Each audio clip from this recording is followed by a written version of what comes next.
Hey everyone, welcome to week 7 of our life groups. We're so glad that you're joining us. This last week, we continued our series in God Given, and I spoke about worship. And I have some questions that I want to ask today about what is worship and how does it impact our life. And I'm doing today's question because Brett and some of our team, South Coast Christian team, is in Ecuador, and they come home Friday night. But they're doing great, by the way. I think they should have accomplished building a playground today, and they're also accomplishing on just loving people there in Ecuador. So we're so proud of them. We look forward to having them home. But let me ask the first question for this evening. Let me ask this first question: why am I here? And kind of a side question: what is my purpose? I think those two kind of go hand in hand. And if you look at Romans 12:1 as you're making this discussion, why am I here? What is my purpose? Okay, second question. Welcome back, everybody. The second question I have for this evening is this. Look at Psalms 96. In fact, I encourage you to read that Psalms. I think there's like 16 verses. But as a group, why don't you read Psalms 96? Because it really focuses on worship. And the question I would ask on this second question is, define worship. What is worship? Define what worship is. And just take a moment and have some discussion on that. It might take a little bit because Psalms 96 has a lot of information in there. If you want to dive into that for a little bit, I would encourage you to do so. So go ahead and stop the video now and have discussion on that. Okay, welcome back, everybody. The third question for tonight, and I talked about this on Sunday, the scripture I want to kind of tie to this question is James chapter 4, verse 7.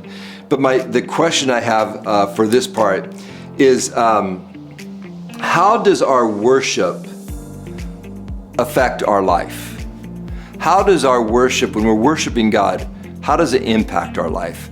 Take a few moments and just have some discussion on that whole idea, and make sure you're looking at James 4:7 in the midst of that as well.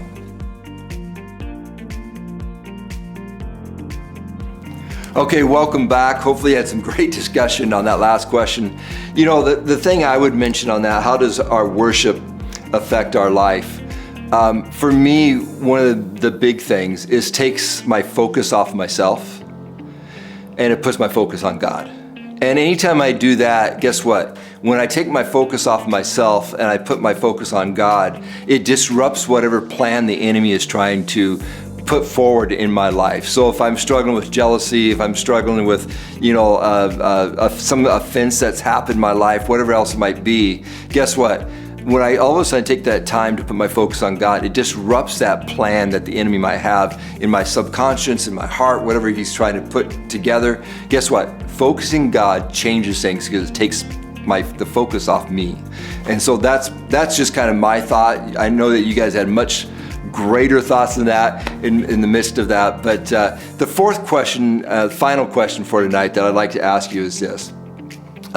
Name different ways that we can worship God. Name different ways. How do we worship? I'll give you the first one because I think that's, I know we worship God through our singing, but what other ways can we worship God? And then kind of a second part to that question is, how is God's power revealed through our worship? And I think that there's some cool things that you can find out there if you look at Acts chapter 16 and you study the story about Paul and Silas and their time in prison and how they were able to break free from prison. I think you can kind of see different ways that we worship God in the midst of our troubles, in the midst of our difficulties. I want you to just kind of talk about that a little bit right now. I might have another thought just at the end here to close up with.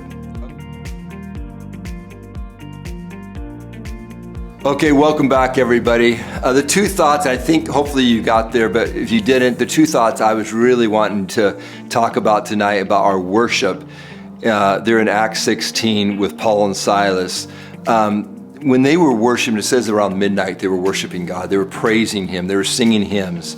And in the midst of that time of worship, God did something supernatural, where all of a sudden there was an earthquake that shook the prison and the doors flew open, and Paul and Silas were set free, and all the prisoners were set free in that moment.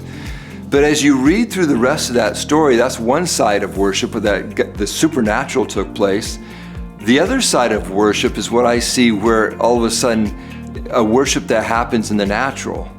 Paul and Silas had the ability to escape and to leave the prison at that moment, but then they recognized that there was a jailer there that was about ready to commit suicide, because in those days when the prisoners were set free, you basically were going to, as a guard, you'd be executed. And Paul set aside, he told the guard, he said, hey, stop what you're doing. We're all here.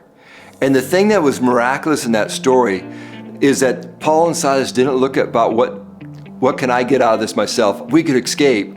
They actually were looking at how could they worship God even in the midst of their troubles, and they stopped what they were planning on doing, and they made time for this jailer, and that jailer committed his life to Christ. His whole family came to Christ. They were all baptized, and it was a natural response to worship of how Paul and Silas continued to worship even when they were set free miraculously.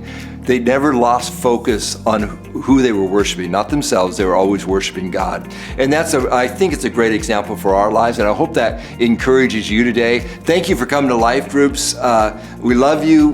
We're so grateful that you've been a part of tonight, and we will see you next week. God bless.